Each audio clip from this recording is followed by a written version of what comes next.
This podcast is a member of the Voices of Wrestling Podcasting Network. Visit voicesofwrestling.com to hear the rest of our great podcasts, as well as show reviews, columns, opinions, and updates across the world of wrestling.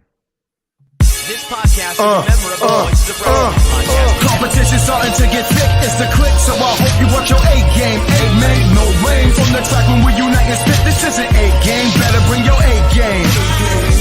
Competition starting to get thick, it's the click, so I hope you watch your A-game. A-made, no rain from the track when we... Oh my gosh. I'm a mess right now. Hold on, everybody. We are having some difficulties. But we are back. Hey now, it's the Mike and JD show, and I'm your host, Mike Gilbert, and I'm joined as always by JD by God Oliva. How you doing, JD? I'm a total dumbass. I forgot my computer at school today, so I'm doing this on my phone with no real microphone. I had to shoot a fashion show today after school, so I literally had to drive an hour from work to go shoot this. We didn't get out till like 9. And I drove all the way home, and I got stuck on the highway because there was literally, and I'm not over-exaggerating when I say this, there was literally a car engulfed in flames in the median on the highway. Like, it looked like one of those mobster movies where, like, they turn the ignition and the car blows up and it's on fire. It was the wildest shit I've ever seen in my entire life.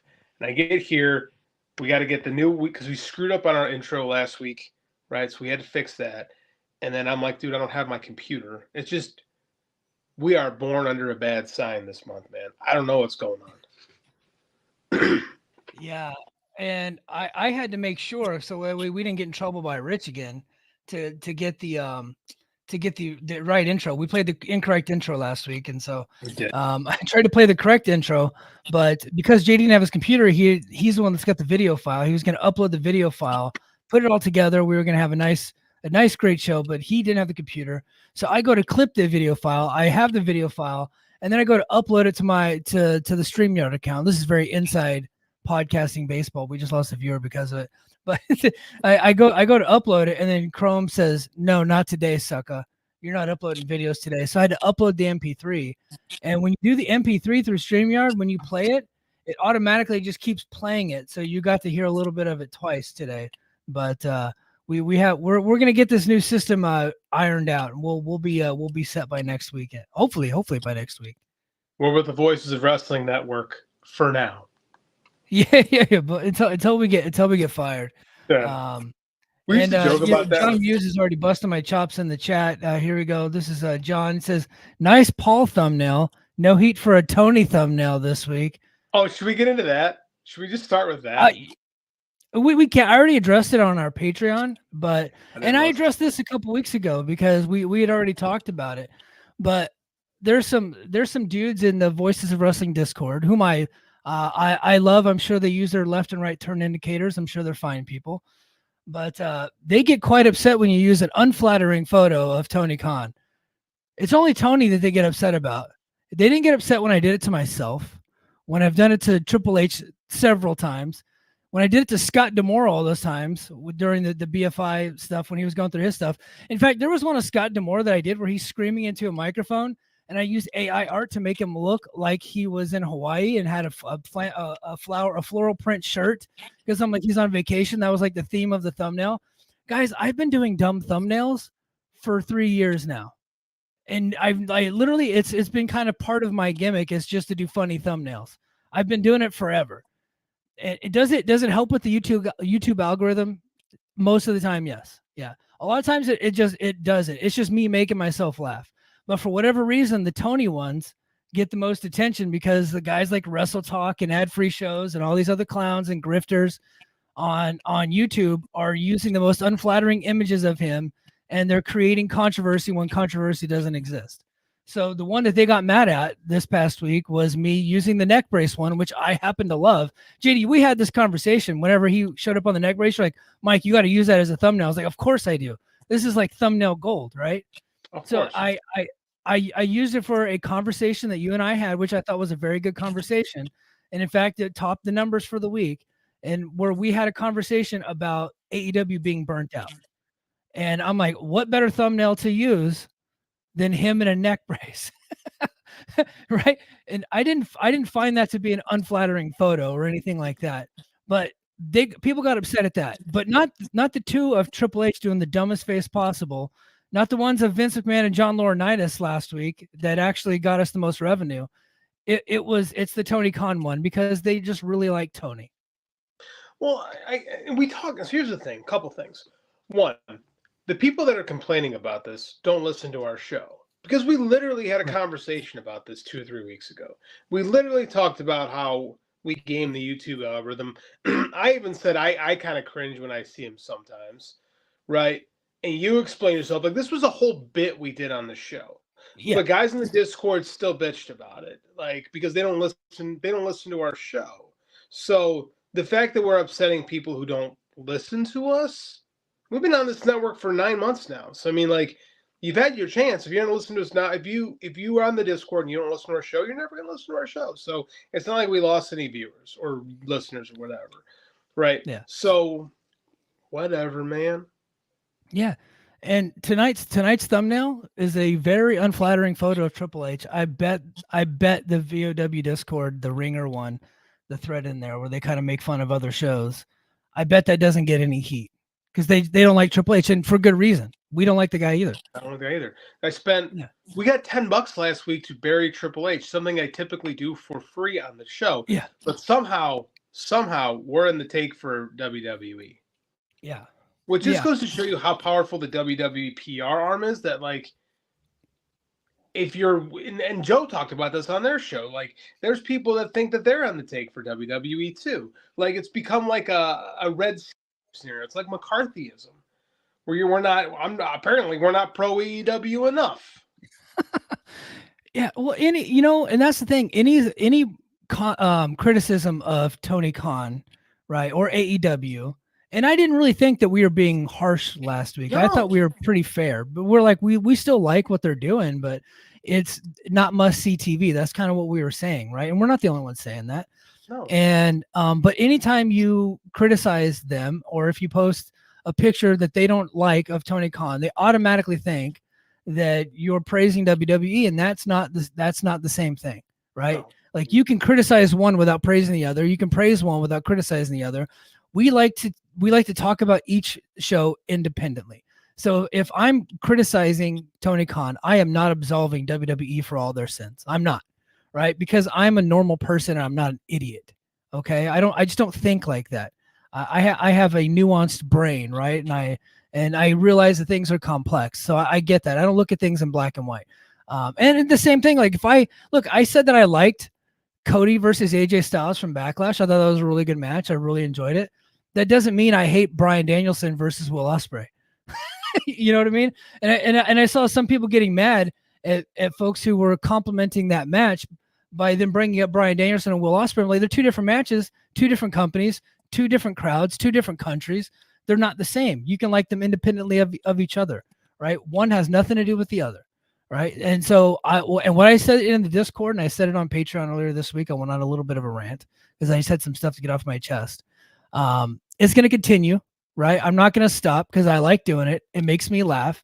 And if at the end of the day, the only accomplishment I get out of it is making myself laugh, that's great. Because guess what? I work really hard at this YouTube thing, and I'm doing a good job of getting our numbers up, right? To where we're actually starting to get sometimes we'll get a couple bucks on a video, which is pretty wild to me, considering where we came from, where we were on another YouTube for years and we didn't see any of that money, right? So now we started our own since August, and here we are in the spring, early summer, and we're already seeing a little bit of revenue from that. What I'm not going to do is kowtow to people who don't listen to the show and who get offended by the thumbnails. I don't care what they think. If it gets to a point where they're bugging Joe and Rich and getting annoyed at Joe and Rich, like I saw somebody said that they had to unfollow the Voices of Wrestling account because they were upset at the neck brace photo. Then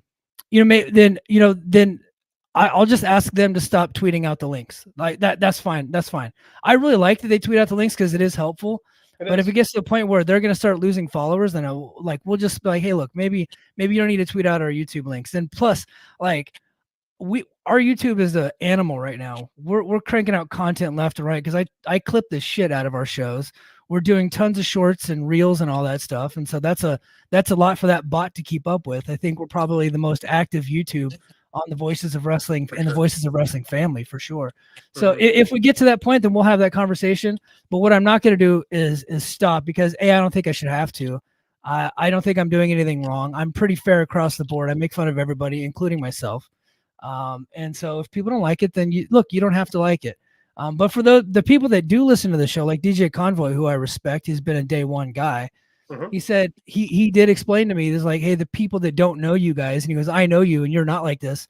They might lump you in with Wrestle Talk, and I'm like, okay, I get that people might lump us in with that, but they're not paying attention. So if they're not going to pay attention and they're not going to listen, I don't care. It's got nothing to do with me. It really doesn't, because I know that I'm not a grifter. Because what I'm not doing is what Eric Bischoff is doing, and I think Joe Lanza explained it very, very well last week. What Eric Bischoff is doing on his podcast, his gimmick is anti-AEW and anti-Dave Meltzer. No matter what they do and no matter what they say, even if he agrees with it, he will say he doesn't agree with it because he's got an audience to serve. They come to him for that content. You and I take everything on a case-by-case basis. We have never come on this show one time, and it's never happened, where we didn't have an opinion that we didn't absolutely believe in.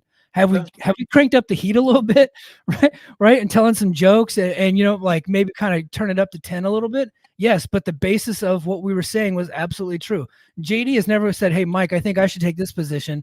And then I'll be like, oh, I should take this position. No, we don't even prepare for the show. No, isn't that obvious? Yeah.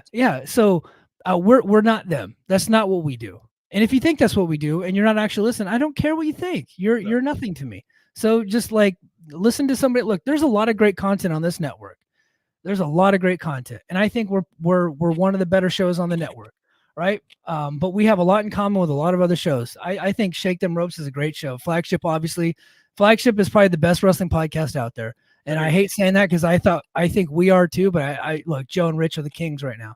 Right? And I'm just saying that because they're our bosses. I've gotten to the point where I can't listen to their show before our show because I'm afraid I'm gonna steal their content. Oh, I'm saying, yeah, I can't. I have to make sure we record our stuff before them, 100%, or before I listen to it.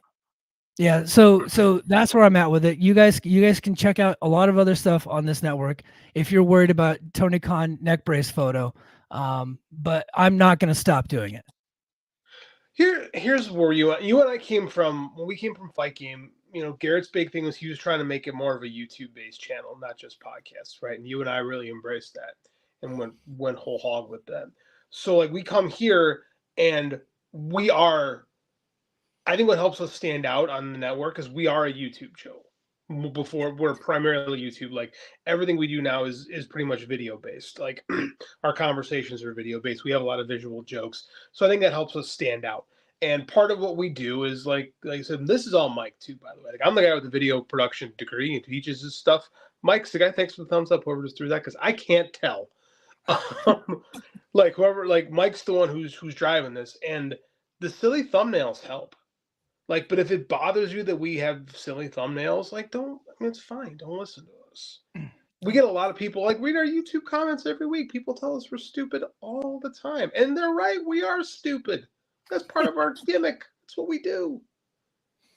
I don't even have a microphone today. I'm on a phone. Of course I'm an idiot. What the hell? Look at my name.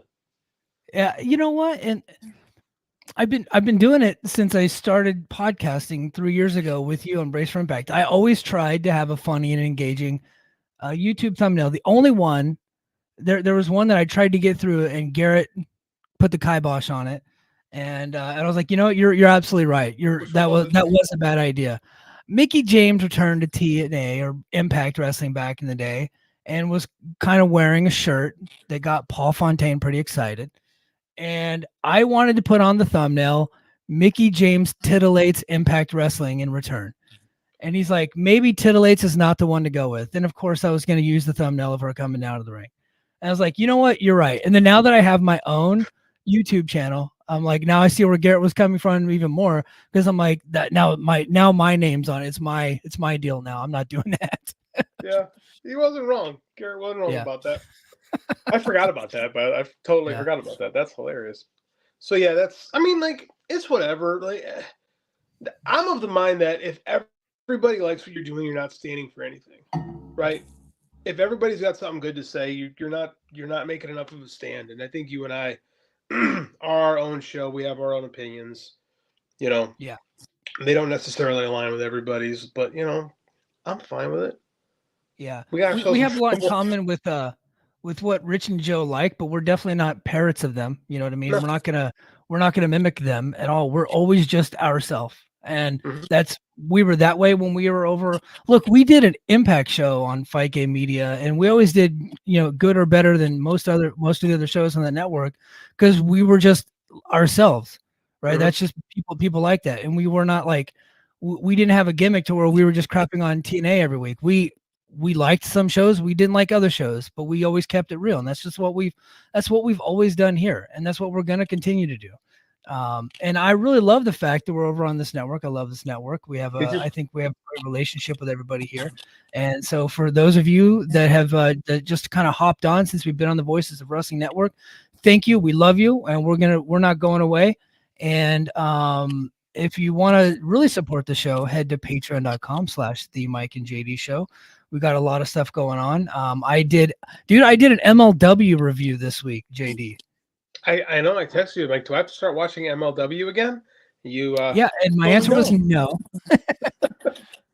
Yeah, I was like, is this gonna be? I thought it was gonna be like a new segment for us. We talked about MLW again, but I guess I'm good. I don't have to watch court. Yeah, stuff no, you're good. Unless something like significant happens. But if you guys want to listen to what I got to say, go over to Patreon. I uploaded it there exclusively for Patreon, so that's been up there all week. And I also did an episode of Brace for Impact over the weekend, and I actually solicited yesterday on Patreon. So we have a free feed on Patreon, and I'm going to start uploading stuff to that more often. But I solicited a Q&A. We got a lot of good questions, so we're actually going to do a Q&A segment coming up this weekend, and we're going to be putting that up for everybody that's on Patreon. So that's going to be coming up here pretty soon. So lots of Patreon content. Go to patreon.com/the Mike and JD show. If you're watching on YouTube, please give us a thumbs up, hit that subscribe button, and lay down a comment. We greatly appreciate it, because more so than a catchy thumbnail and a catchy headline, the greatest thing you can do to help this show and to help us defeat the algorithm is to actually engage with it. So thank you very much for doing that if you guys are so inclined. And no matter which feed you're watching, if you're on the Mike and JD show feed or if you're on the Voices of Wrestling Network feed, they would love the engagement too. So please give a thumbs up and lay down a comment. I would greatly appreciate it. JD, top story. You want to go ahead and just get into it?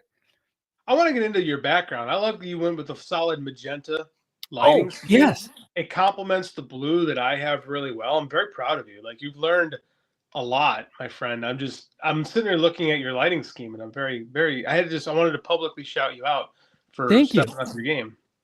So I took the week off this week, and because I'll be honest, work has been rough. So I was like, look, I gave my on-call phone to a friend. I said, hey, look, can you fill in for me for the week? I'll make sure you get recognized for all your hard work. He said, absolutely. So he covered down for me for the week. I just took the week off. I really needed it because we've had a lot going on. Some like emotionally heart-wrenching stuff has happened the last like month or so. So I took this week off, got a lot of beach time, grew out my neck beard a little bit. And yesterday I was thinking about the podcast, and so I went over to the store and I bought, I was looking for a new lighting setup, but all I did was buy a new light bulb that can change colors with your phone. So you just get an app and it hooks up to your Bluetooth, and I can actually change the colors on my phone, and I can change the brightness. Because one time you and I talked about buying a dimmer switch for my thing because it was too bright. So I actually just went and got a light bulb that has its own dimmer switch. So I did that and I set it up, and I was like, you know what, this week I'm going to do purple, and maybe another day I'll do like orange or red or something like that. Just something different. But I was kind of getting tired of the blue background. I think I lost JD. Yep, JD went out. I'm back. JD's back. Fucking rural internet. Sorry about that. It's one of those nights, man. One of those nights. It's all good. Hey, before we get into the top story, I went ahead and explained to the audience my purple background, but this is the boss. He says, you're killing it, guys. You know you're doing well. If people disagree with you, you want people to care one way or the other. When they stop caring, that's when you've lost. Thanks, Rich. Thank you, Rich. I thought he was still recording. So did I. Yeah. So thank you, Rich. I really appreciate it. Glad he pops in the episode where everything's going fucking wrong. So I know, yeah. This week he jumps in. Regardless, yeah. Regardless, the magenta background looks good. Works good with the blue that I have when you play them off each other. So I think we got good things going. Top story. All right, let's go ahead and get into our top story. As you guys can tell by the thumbnail and the headline, WWE backs Vince McMahon in their quest to compel arbitration. So WWE people keep forgetting that WWE is a part of this lawsuit. They want to say this is a Vince McMahon lawsuit, but WWE is very much in this lawsuit.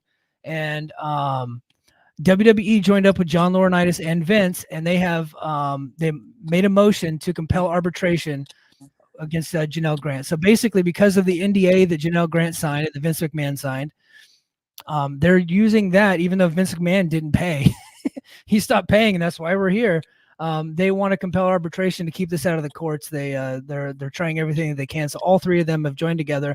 We talked about this possibility a couple weeks ago. It has now happened. They had a lengthy filing. I was able to check out a little bit of it. I actually just tried to pull it up on the Observer website, but I just could not find it. It was on their main page, but I don't know what happened to it. But yeah, they're going to compel arbitration. So WWE and Vince McMahon and John Laurinaitis all on the same side of this lawsuit.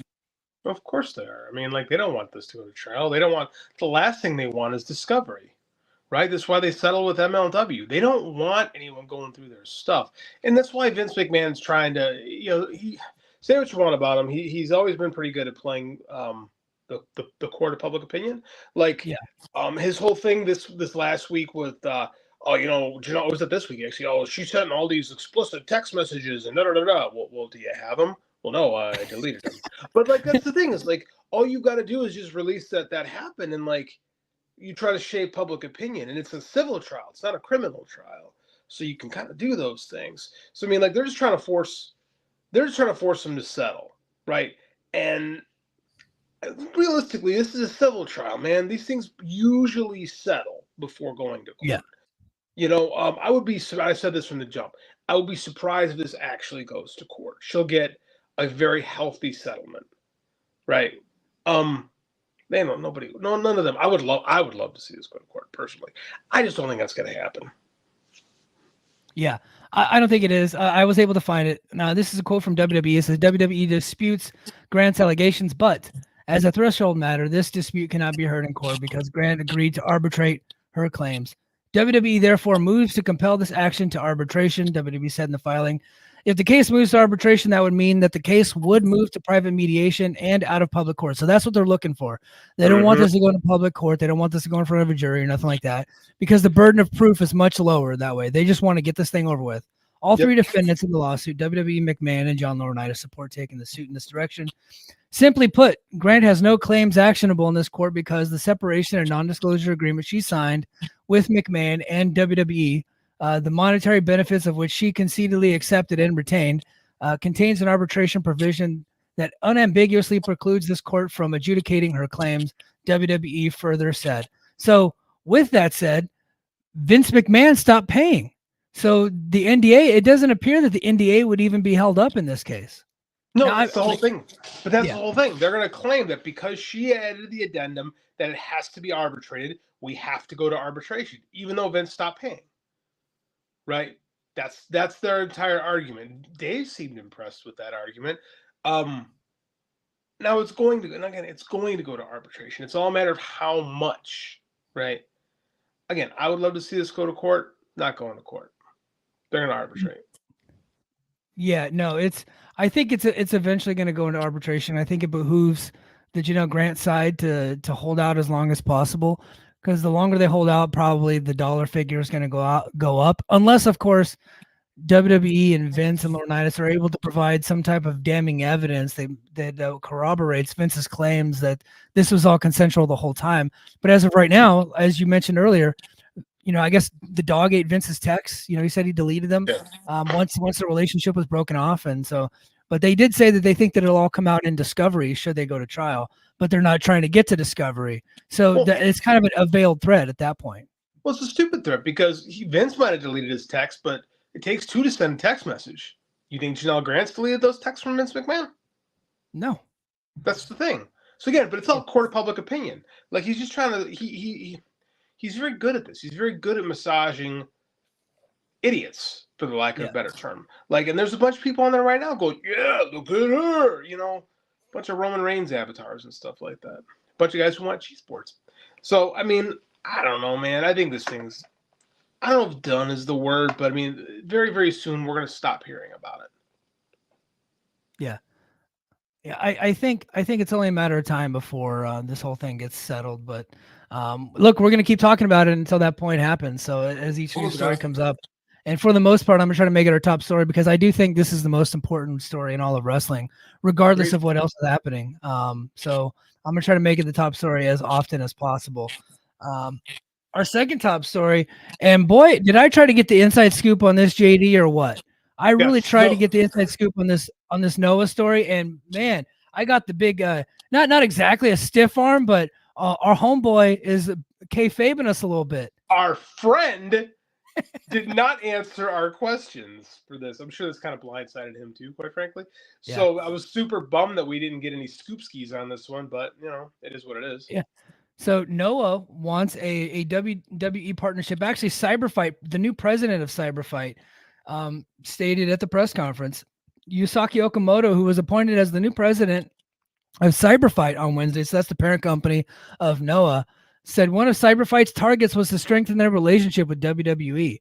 Said CyberAgent, the parent company of Cyberfight, also owns Abema and a streaming service that is the new home for the WWE content in Japan, including Raw, SmackDown, and premium live events. WWE and Pro Wrestling Noah have worked together in the past. Nakamura took part in a Noah event back in 2023 where he wrestled the Great Muta in one of Muta's final matches before retiring. Kenta also made some appearances while he was working for WWE. Wednesday's press conference saw Keiji Muto being appointed as an official scouting advisor for Pro Wrestling Noah, and it was announced that Oka Sasaki and Ita would be officially joining Pro Wrestling Noah. But Noah making the big push to be a partner with WWE, man. What do you think? It's interesting. Disheartening in a little bit in a way. Mainly because any company that's partnered with WWE winds up not surviving. So my brain always goes there. Like WWE was doing stuff with All Japan at the beginning of the year, and All Japan fans really rejected that. Right? They brought in Charlie Dempsey to challenge for the title, and the All Japan fans kind of shit on it. I can't help. Now, here's the thing: Japanese wrestling fans like Japanese wrestling. I'm talking about native fans, right? Not people from the States who are pro fans or whatever. I wonder how their fan base is going to react to this. I mean, Noah's been really good this year. You talk about, I haven't been watching, and I heard Joe and Rich praise the last Great Voyage show. And I was like, man, I got to go back and catch this. They're saying it's good things. Like, because Noah, I used to be a huge Noah fan. The last year really kind of turned me off to the company a little bit. I just wasn't connecting with anything. So I was curious. I don't know, man. I don't know how this is going to react. I don't know if Cyberfight really just wants to be NXT Japan. And where does DDT fit in all this? Because DDT's got that relationship with AEW, and it's a very different kind of company. Yeah. It's interesting to me. It's interesting. It's kind of scary because we know WWE's history with working with other companies. Look at the UK scene. There's a lot of people at fault for that, but I think WWE is probably the biggest one for killing that scene. And Regal kind of sold out all those companies over there, and they poached all the talent, and they ended up putting some of them on the WWE network, and nobody ever watched any of this stuff. And next thing you know, pandemic hits, and those companies are all out of business. WWE's been looking for their foothold in Japan for a long time. I think they were at one point trying to buy Noah. Didn't they try to buy All Japan at one point too? Or they did try to buy both, yeah. Yeah, and of course the Japanese companies they're very patriotic. They don't sell to outsiders. So it's kind of I think it's kind of cool that they do that. So because they don't want anybody kind of getting their grips into their companies from overseas. So yeah, but it's really hard to say. WWE's history under the Vince era, you would think, they're going to kill it, but the guys that are there now were a part of that, right? Like Triple H was a part of the killing of the UK scene. So was Regal. Nick Khan probably made some of those deals happen.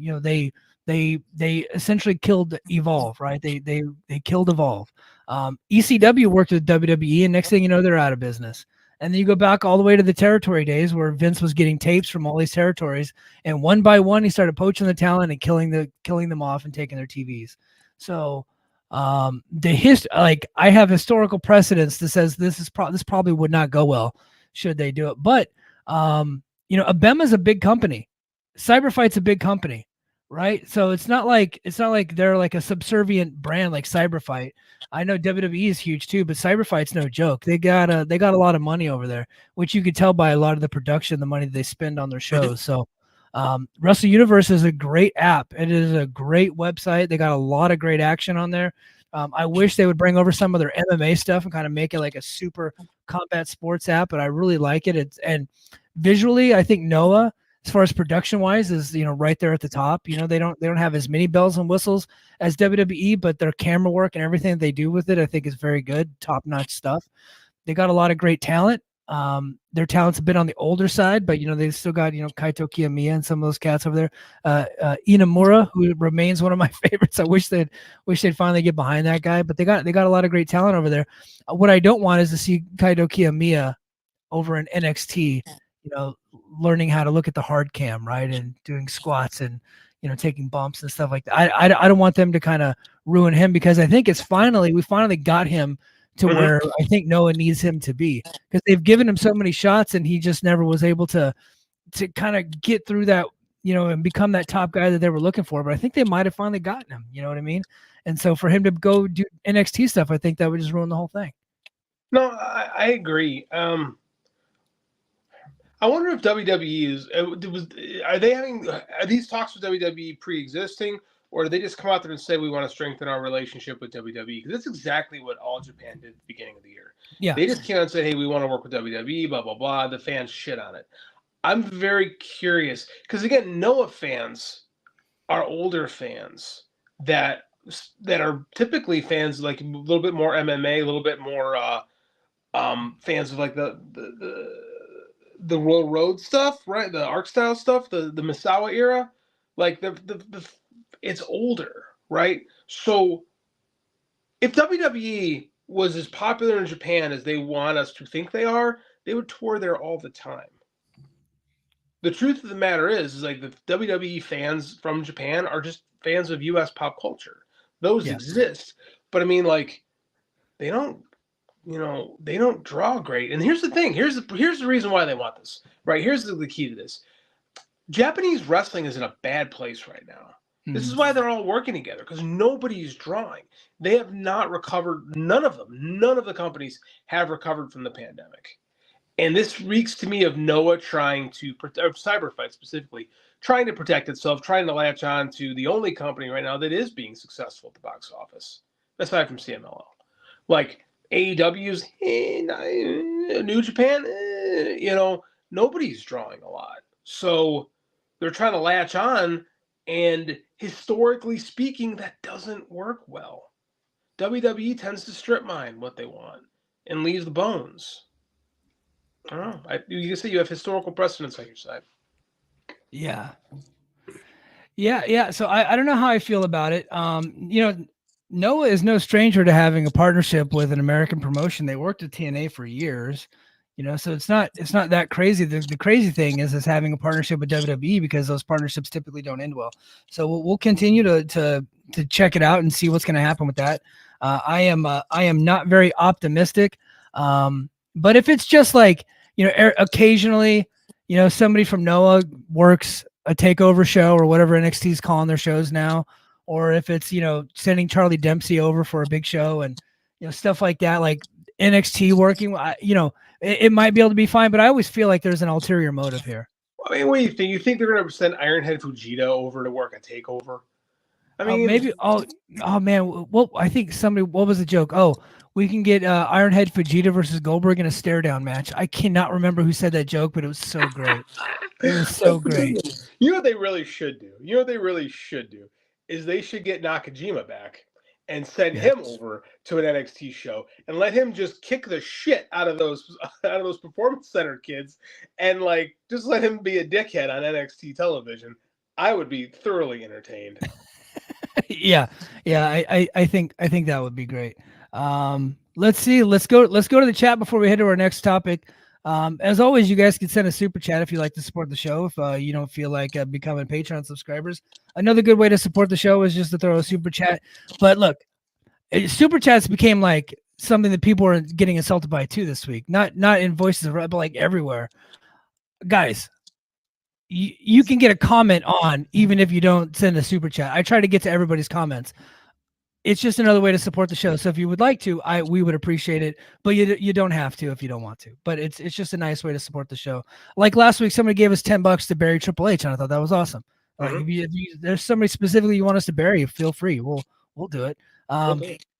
Yeah, Norbert Kubek said Curryman to debut in AEW. Yeah, because Christopher Daniels got fired. That would I didn't even think about that. That would be absolutely hilarious. As if Curryman showed up in AEW, I would. Like 6 people, I think, would get that, but I would like it. Yeah, well, Curryman's been doing the stuff on the indies too, like in Defy and other places. I think Prestige. So Christopher Daniels has brought him back recently. Antonio Baker, what's up? JD and Mike, what's up, Antonio? Io says this is a long game, and Vince, unfortunately, is not new to this lawsuit game. No, he's not, and he's got great lawyers. Fake Noah fans today on Twitter. No, y'all know how TNA fan. Now you guys know how TNA fans feel. King of the North says I'm late. I hope JD hasn't lost his mind. He clearly did not see the beginning of the show. No, look at the setup, man. Look at the setup today. The mind is totally gone. Yeah. So I hope Mike is ready for Laredo Kid versus Top Dollar. Top Dollar has taken Laredo Kid's digital media championship. Laredo Kid has exactly 2 wins in the last 2 or 3 years in Impact, and they both happened earlier, like last month. And he's about to give up that title. So it was a good reign, Laredo Kid, but you're about to give up that title belt. Sorry, buddy. Are you telling me that TNA is going to make Laredo Kid do jobs? I'm shocked to hear that. Shocked. Yeah. Here's a story that came out of left field last week. All Japan and NWA are doing some kind of type of promotional deal, and EC3 is going to All Japan to work a show coming up. What a weird connection.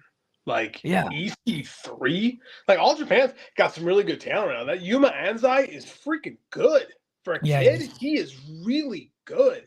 Like there's some good stuff going on in All Japan right now. And EC3, I mean, there was a time I'd have been like into this like a decade ago. EC3's never been great, but he's got a good personality or had one. Like, I don't know, man. This is odd. See what I'm saying? Like these Japanese companies are latching on to something from the US trying to get a spark of something, and you wind up with EC3. Weird. Yeah. Let's see. King of the North's got a lot of comments in here, but I'll get to this one. It says Nakajima kicking the dog shit out of Brian Pillman Jr. Yes, that's what we're looking for. That would be perfect. Lexus King is already doing jobs on NXT television. I thought he was going to change the game and make everyone in AEW rue the day they were born. I thought Lexus King was the game changer. Did Shawn Michaels figure out that he's not that good? I think this would be the 3rd company in a row that figured out that he's probably not that good. You know, MLW knew early on. That's why they did not fight to keep him when AEW wanted him. And then he goes to AEW, and sure enough, they had buyer's remorse there. Let his contract expire because it's too nice to fire people. Unless you're Jose the assistant, I guess. Yeah, what'd that guy do? Jeez. I don't know. And now it looks like NXT is kind of figuring it out too. But Kyle Long. Okay, so Mike and JD, Timothy Thatcher with Imperium. Timothy Thatcher was already in NXT, and he failed, and they fired him, and so he's in Noah. So I don't think that anybody's clamoring to have him back. So I don't know, man. Thatcher does good work in the ring, but I mean, like, I've never loved watching Timothy Thatcher work. I like him in Noah. I think he fits well with that brand. In what Noah does, yes. In an American-based promotion, I mean, just kind of there. Like, he's a solid worker, but I don't know. Yeah. All right. So I was gonna get to I wanted to talk about Daniel Bryan. That's a Freudian slip. Bryan Danielson, sorry. I was thinking about him earlier today, but let's go ahead and get to I think this story is a little bit bigger right now. So it looks like Collision is actually going to be doing a residency in Arlington, Texas. So as first reported by Dallas News, AEW and the city of Arlington announced a historic partnership that will feature AEW hosting a summer series of events on the path to AEW All In. They missed a really good opportunity to call it the Summer Sizzler Tour, like Dusty would have done. What's that tour? Yeah. From Esports Stadium in Arlington. So I guess kids play video games there. Beginning Saturday, July 20th. So they're going to do a bunch of AEW Collision and Ring of Honor there. I think they said in the actual press release, they said Ring of Honor dates will be announced too. So, but they're doing Death Before Dishonor there. And so I think Ring of Honor almost has a damn residency in Texas too. They do a lot of stuff in Texas with Ring of Honor. But I think, you know what? I think this is a sign of a couple of things. I don't think that it is like all the doom and gloom that people make it out to be. This is actually probably going to turn out to be a pretty good deal and financially good. But it also says that Collision is not doing well on tour, which we already kind of knew. And they're probably losing their ass on some of those arenas that they're booking because there's not putting that many people in it. And so this is a good way to keep the costs down. Don't have to do a ton of touring. And they might even be getting a site fee. I don't know if that's been reported yet, but I know people are talking that they actually might be getting paid by the city of Arlington. And Arlington is actually looking at bringing in a lot of stuff for tourism and things like that. The arena is like 2,500. I don't think they will ever set it up for 2,500, especially if they're going to be running that many shows. But look, they can do like Impact Zone and set it up to 1,200. And I think, look, Collision was the TV show that nobody ever asked for. It's kind of the stepchild of AEW, more so than Ring of Honor. And but this is a way to make it a viable product, and I think I'm okay with it. I am too. I want to throw this at you too. Like I do think they're probably getting something of a fee, so now you're going to get paid to run some shows as opposed to have to stress booking places, right? The company is not hot right now. I'm going to throw at you something, and now WWE. Michael, do you recall a little show called Monday Night Raw? Yes, sir. Do you remember where the first 2 years of Monday Night Raw took place? The Manhattan Center. Every week, right? Yep. Yeah. So they had a residency in New York City doing those every week. And you know what I liked about those old Monday Night Raw shows is in 1992, when the business started to go down, in early 93, they course corrected and changed the show. Right? Yeah. Now you watch those early Raws from the Manhattan Center, nothing on TV felt like that. Right? The shows became unique unto themselves, and they didn't feel like the syndicated shows. It had a different vibe. It had a different feeling to it, I should say. Right? And I think that as Collision has tried to find its own identity, I went to a Collision recently, I had a good time. I think giving it a unique visual distinctiveness is only a good thing, right? I miss wrestling shows looking different. Like, I liked when AEW ran Daly's Place just because it looked different. Yeah. Right? I miss WCW Saturday Night Live when it was either at Techwood or when it was at I forgot the name of their place. They ran it at Center Stage in Atlanta, right? Those shows looked different. They had a different feel. I liked Manhattan Center Raws. I liked the Impact Zone. Mm-hmm. Right? So every people go, well, aren't you going to burn out the market? I'm like, not necessarily. Memphis had Memphis TV and the Mid-South Coliseum every Monday night for decades. Yeah. Right? All this is a few weeks worth of shows. And you said 1,200? I bet they set it up for like 5. You can get 500 people there and make it sound great. Look what NXT did with Full Sail when they were doing. Look what they still did with the Capitol Combat Center. Like, you need to make the show feel different. I think this is a good thing. And especially if they're getting a couple bucks from Arlington to do this, and it's in an esports stadium, so it's going to be smaller. It's going to have a different vibe to it right away. I think this is a good idea. Yeah, I think it's a good idea. Dynamite is the A show. It's never going to not be the A show. So them just touring around makes a ton of sense. Earlier this year, there was a rumor that TNA was looking at going to take over the Full Sail arena that NXT used to go to. And I was like, all about it, because they're losing their ass while they're touring too. If you're losing money touring, and look, I can't stand Eric Bischoff, but not every one of his ideas were bad. when he took over WCW, like right around that same time frame, right, 93, Mm-hmm. they were touring and they were trying to sell tickets and do all these things, and he just took them off the road completely, unless it was a pay-per-view or a Clash of the Champions, and he moved everything to Disney MGM Studios. And I thought that was obviously a smart decision. They got the books right. So right now, nothing that they're doing is drawing for Collision. Nobody cares about Collision. You can tell by the ratings, you can tell by the ticket sales. It's just not a show that people care about, but they still want to be able to make money off of that TV show. So in order to make the most money, they're going to be moving it to a fixed location, at least for the summer.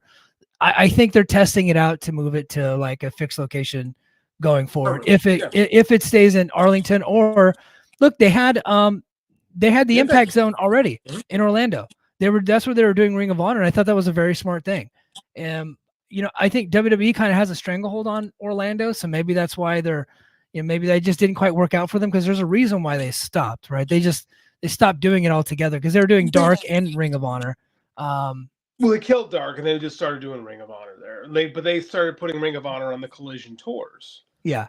Right. So you might rip it, but like the timing worked out. But I think they should. I thought they should have stayed there. I think that Impact Zone, that former Impact Zone, we should call it, has a good vibe to it. Like, you're always going to have people there because of the tourism. Like, I don't think this is a bad idea. And like I said, WWE has done this in eras where the numbers weren't as high, right? There's been lots of times that wrestling shows have been run out of the same venue. Like Dallas ran the Sportatorium for an eon, right? You can make these things work in smaller arenas or smaller arena-esque setups if you can keep something cool going on. I think that keeping Dynamite in the big basketball arenas gives it a look. Make it look different. If you're going to have these shows, make them feel different. I think that's the big struggle with Collision for a long time, is there were differences, but didn't feel different enough. Like, you put it in a different venue, all of a sudden it's going to feel different. And then let it look different. Let it feel different. Let it feel smaller. Like I said, Pro Wrestling's most successful television franchise is Monday Night Raw. That started in the Manhattan Center. It's very small shows. But if you get a good crowd going and you have a vibe of the TV show, it'll work. Yeah, and they can film it to make it look like it's actually big, like they used to do in the Impact Zone. That was like they made it seem like there was like 2,000 or 3,000 people in there, and there was like 400 or 500 at times.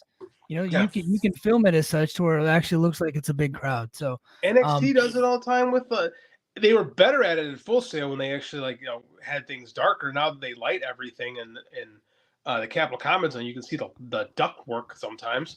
Like, I think you can do that. You can dress the set and you can hide it a little bit. I don't think that's a problem. That's just smart TV. Yeah. I really liked Black and Gold NXT from Full Sail. I thought that was a very good show. And I liked the vibe of it. And, people for years blamed the Impact Zone for being one of the reasons why TNA started going downhill. No, it's because what they were putting in front of the Impact Zone, people didn't want to watch. So they just didn't show up. That was TNA's fault. So as long as you're giving them good content, they'll continue to show up. I think this, and look, this is also AEW acknowledging that Collision on the road is not working. It's absolutely not. So I said it's not all doom and gloom. That's not a good sign that it's not working on the road. But I think this is a good solution to that problem to make it more financially viable. But at the same time, you said that the show wasn't necessary. Like a year or two ago, AEW was doing pretty decent on the road. They were doing all right. They don't run house show schedules. And then they have another show, right? They doubled their work. It was very Thunder-esque. And they're not taping. You'll know it's bad when they're taping every week. I almost said Thunder. When they're taping every week Collision and Dynamite together. They're not doing that, right? Yeah. They got something different. Like I said, this can feel like WCW Saturday Night. It can feel like Monday Night Raw. And you're going back to what has worked traditionally. And when the shows get hot, you can put them on the road again. Like even those old Nitros, right? You watched Nitro when the show wasn't hot. They were running in different kind of venues because they weren't filling arenas every week. Yeah. Yeah, they're doing nightclubs and stuff like that, just to do kind of different specials, and I think that look cool. The most famous NWO Invasion angle came at MGM Studios in the parking lot. Yeah, they used to do parking lot shows, and they were cool. They felt different. They looked different, right? Like we have to stop running. We have to stop in wrestling running towards what WWE has done for the last 25 years. We have to stop that and start like being creative. And this is, in my mind, especially when in an esports arena, something that's totally different than what we've seen, right? It's going to be a different vibe, different setup. Be different. Don't be like them.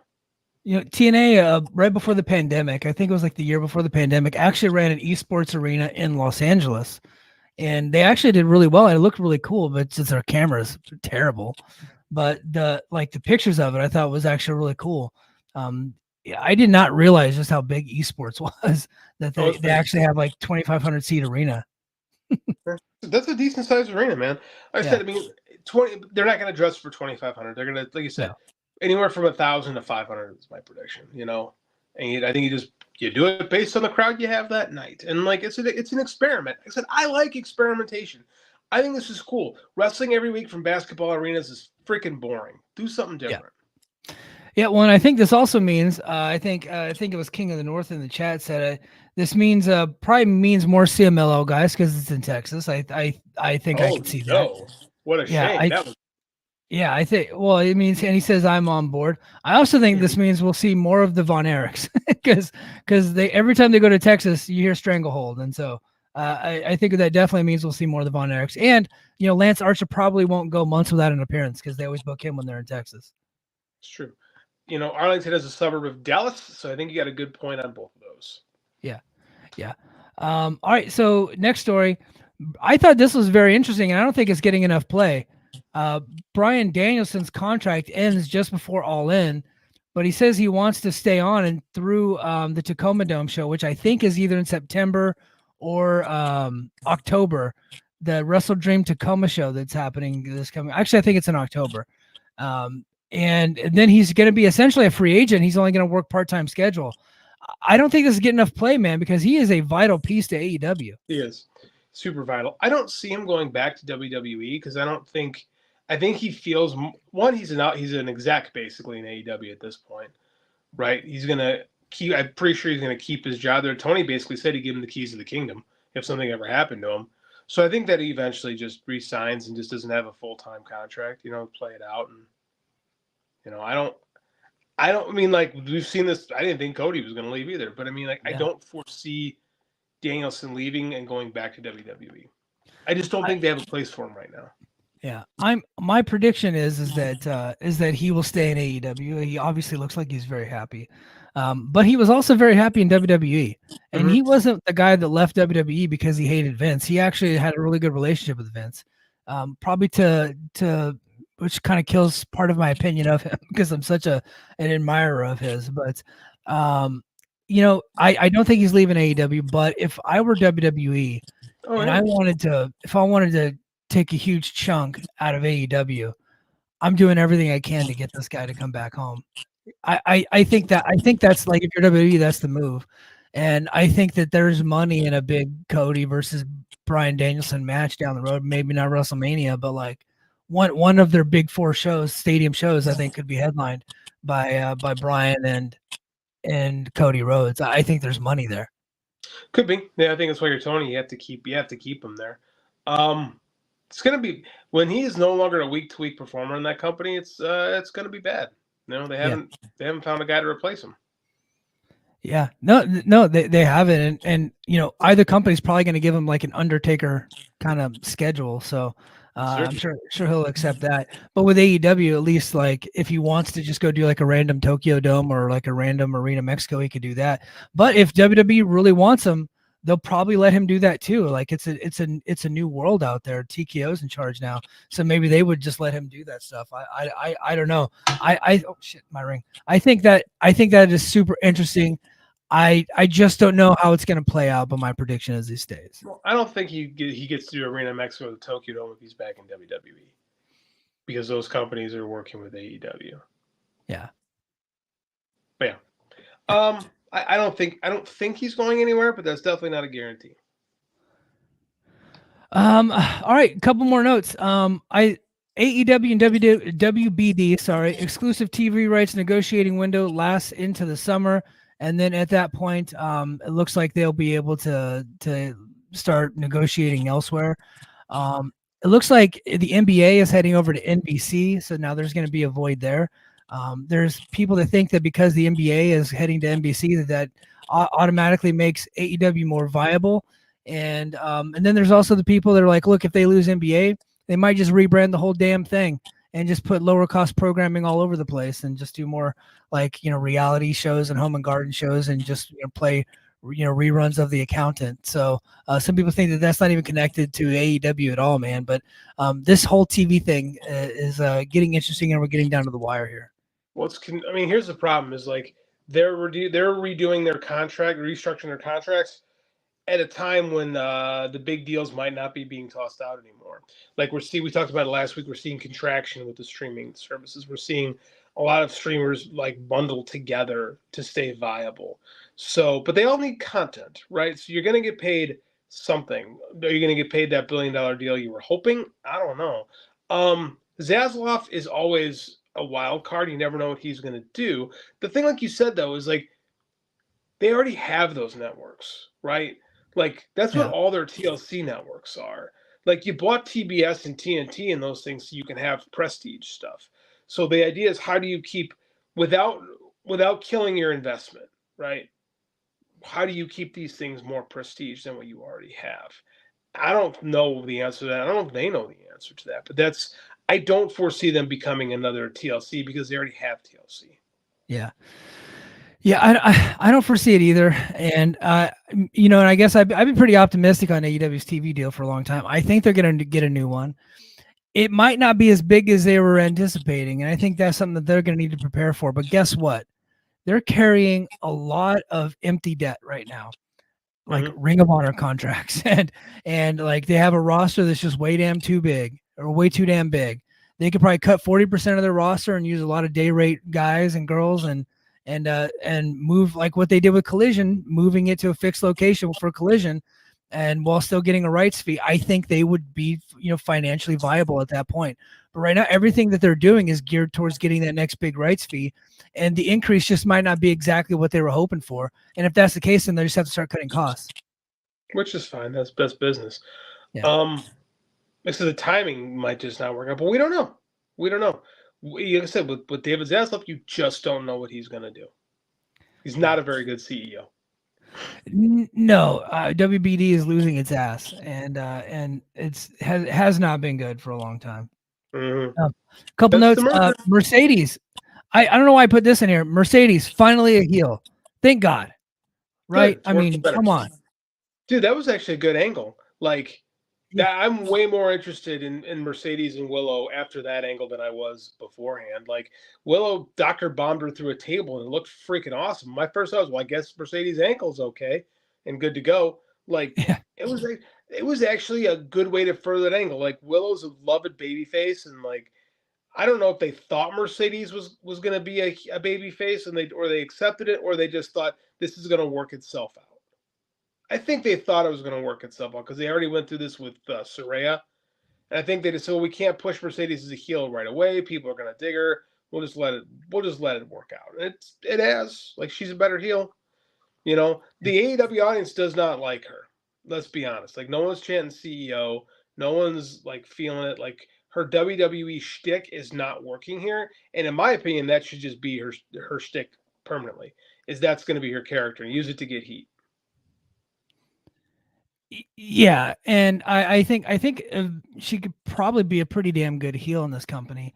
And I don't know if that's exactly what they signed her on to be, because she super famous, all that, and she did come out to the big ovation, so they probably knew that. And but in hindsight being what it is, they booked her against Willow, who is like the best babyface on the roster.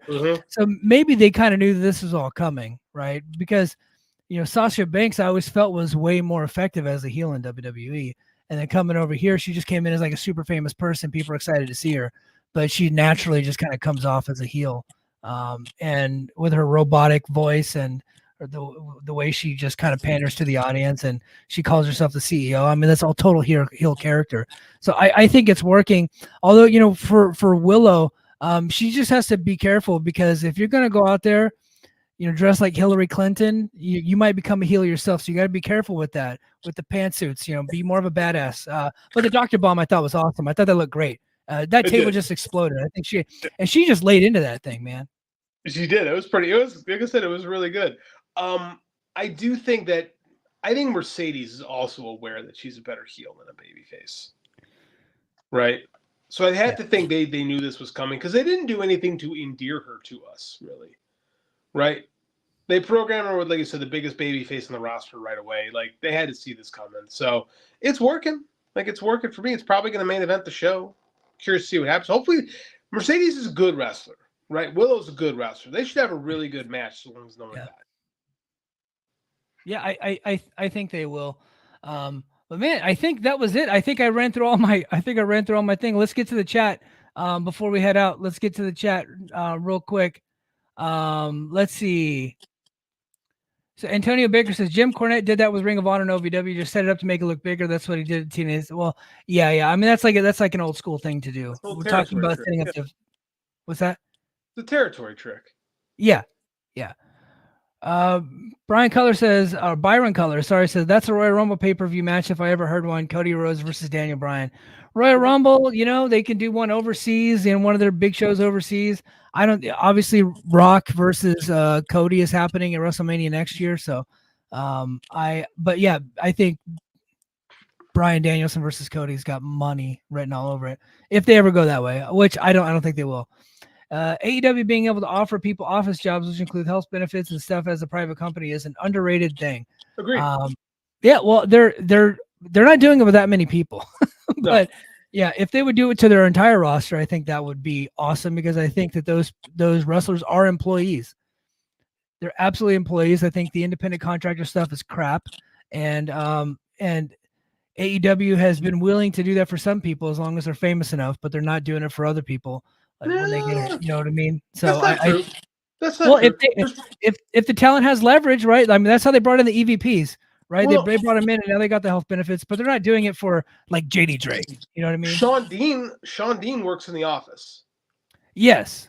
Like there are guys there who have legitimate jobs with the company, right? Also who get insurance benefits. Like that's what he's talking. Like there are lots of lower level guys who actually work for AEW. Well, yeah, if they also have a producer gig or like what's that guy that we hate, Pat Buck, right? Who wrestles like he's also a producer. You know what I mean? But yeah, Captain Sean Dean, I think he started there as a wrestler and they realized that he probably had some, other skills. I think he was Army, right? He was Army. Mm-hmm. Yeah, and he was an officer in the Army. At least I think his name's Captain Sean Dean, you would think. So they probably like, hey, you got some other skills. We'll put you to work doing other stuff. But I'm saying like, if they did that for the entire roster, then that would be groundbreaking. I agree. No, they should. Everyone. If you work for this, okay. Tonight I was a freelance camera operator tonight. I'm an independent contractor. I showed up, I did my job, went home. I can work wherever the fuck I want. I'm a teacher. Like that is not what they can do with any of the companies. Like AEW allows you to work some indies, but you work for AEW.